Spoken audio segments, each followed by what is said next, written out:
it's Alex Librarian, and today I will be giving a book summary on the book Harry Potter and the Sorcerer's Stone. As you may have recognized, I've already done this book summary on the same book and the whole series, but don't watch those because those are trash and I'm making newer ones that will be much better than those ones. So, to start off the book, you gotta know the background. So basically, Dumbledore, the headmaster of Hogwarts, and Professor McGonagall, which is the Transfiguration teacher in Hogwarts, they got a baby named Harry Potter. This baby was very spectacular because he survived the attack of the villain Lord Voldemort.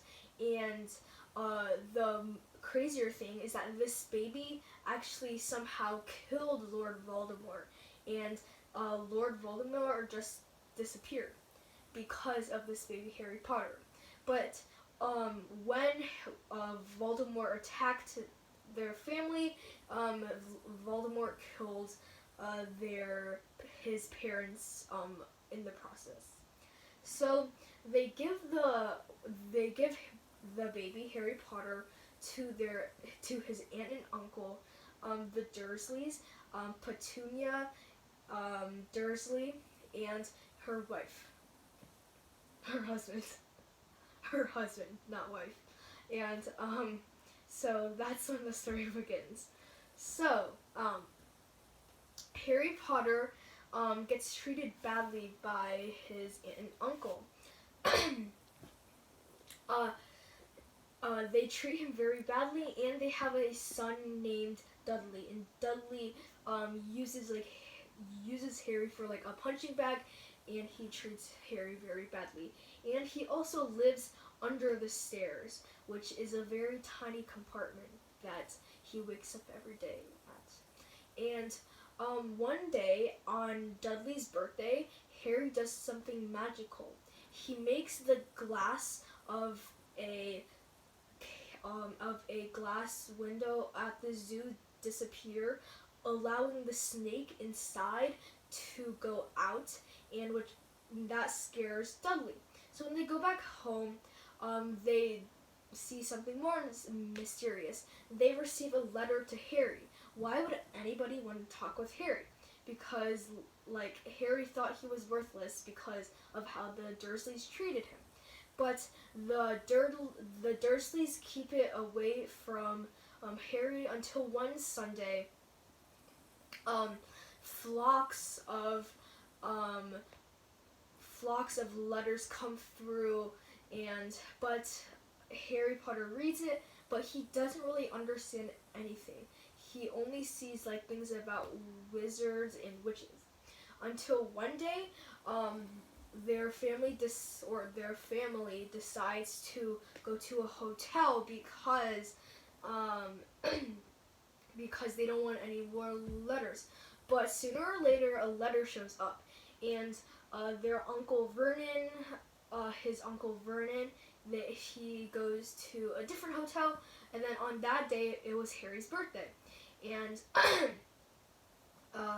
a big man giant came through the door of their house building thing, and his name was Hagrid.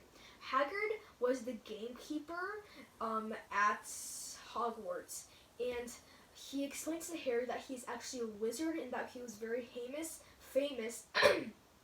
because he saved the world from Voldemort, and that his parents died. But Harry always thought their parents died in a car crash because that's what the Dursleys did.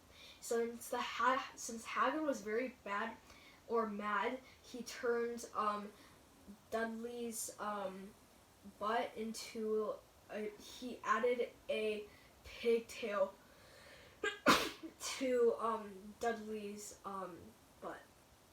So Hagrid brings Harry to a place called the Leaky Cauldron, and in the Leaky Cauldron, Harry meets Professor Quirrell, the teacher of dark arts, or the defense of the dark arts at Hogwarts, and they eventually go to Diagon Alley.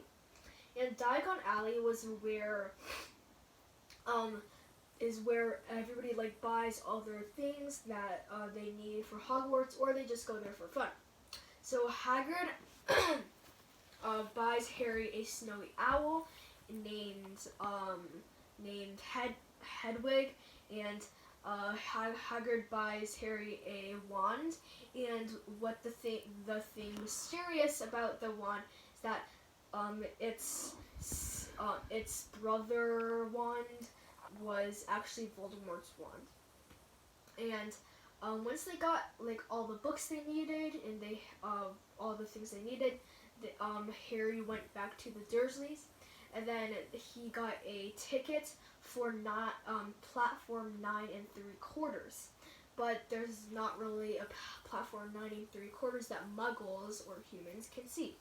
So when Vernon brings Harry to the platforms, he shows him 9, 10, and then his uncle Vernon leaves him there.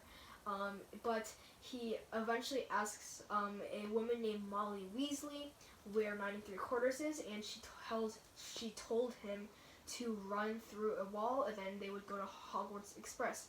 And he met her son Ron Weasley and his brothers Fred and George Weasley, which were twins and troublemakers, and Percy Weasley, a good student, and their younger sister Ginny Weasley, who's not attending Hogwarts yet because she's too young. And Ron tells Harry about his brothers Charlie and Bill, and they're already graduated from Hogwarts. So when they go to Hogwarts Express, Harry gets a chocolate frog. A chocolate frog is a frog with a card inside, and it's made of chocolate. So the card he got was Dumbledore, and it talked about Dumbledore and his partner Nicholas Flamel, and that was probably one of the key points of the story, and I'll tell you why at the end. So once they go to Hogwarts, they meet Hagrid, and they go, and all the first year students, they go to the main hall where all the other kids were, and Harry learns about the 4 houses. There's Ravenclaw, and the Ravenclaws are very smart and wise. Hufflepuffs, they're very loyal and kind.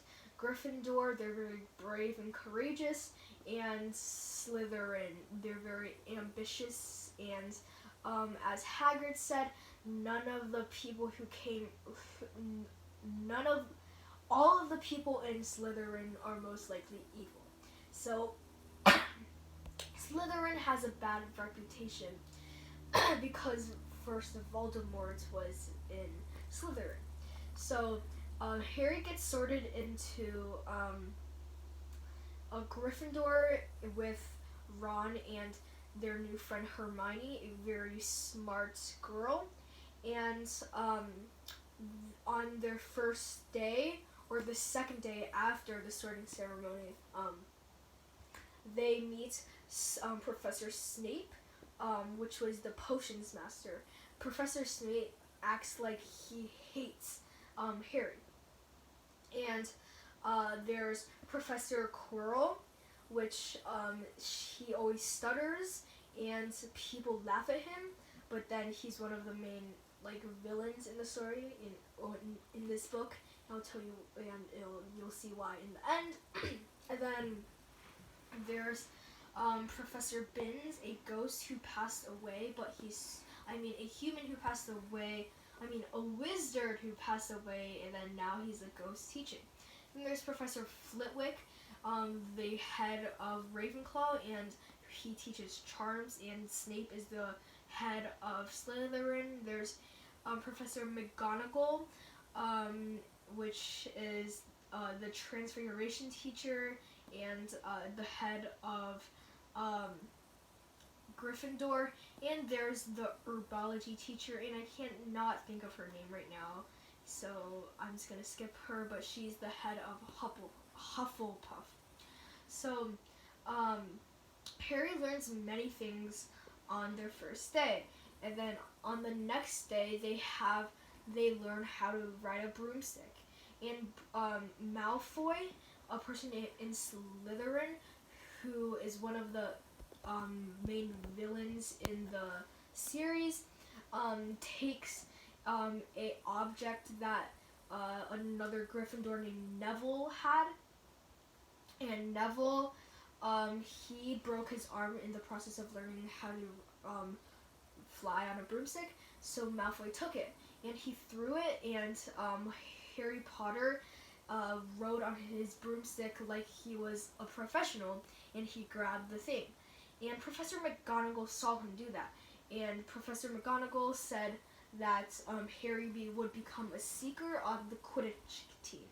And now let me explain Quidditch. Quidditch is a game that wizards play on a broomstick. So basically there are two teams with 6 people. There are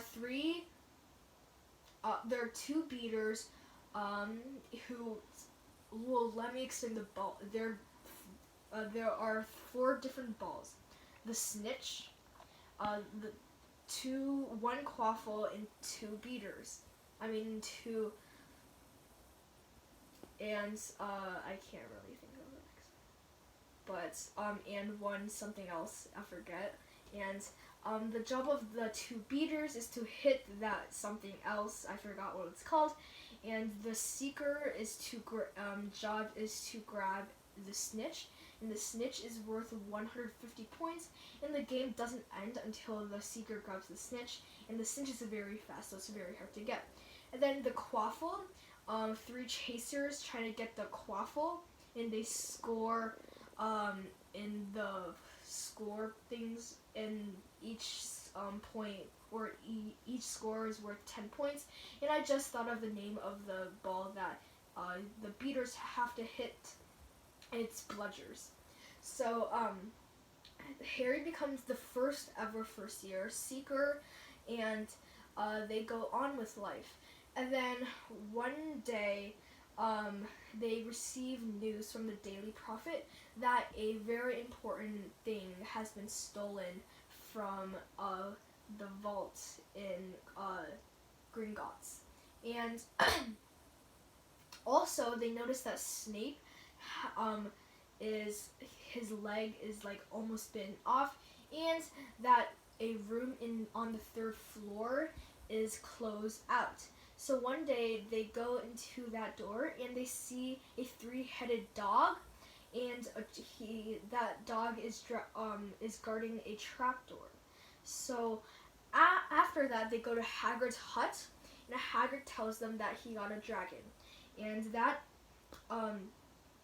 and they asked him how he got the dragon, and he told them that he traded with somebody, and they knew that nobody would get a trade without you giving the other person something.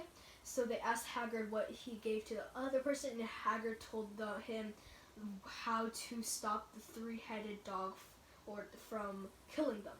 And they were very surprised, in that they knew that person would be the person trying to get the thing inside the trapdoor. So they go on studying, and they found one person named Nicholas Flamel, and he made the Sorcerer's Stone. And the Sorcerer's Stone is the elixir of life, so if you drink it, or like drink out of it, then you can have another year added to your life. And Nicholas Flamel is like 600 years old, and with his wife. So Harry, Ron, and Hermione, they sneak past the dog, and they go into the trapdoor. They go through many tasks, and he leaves Ron and Hermione behind because of the tasks. And finally, Harry is faced with none other than Professor Quirrell.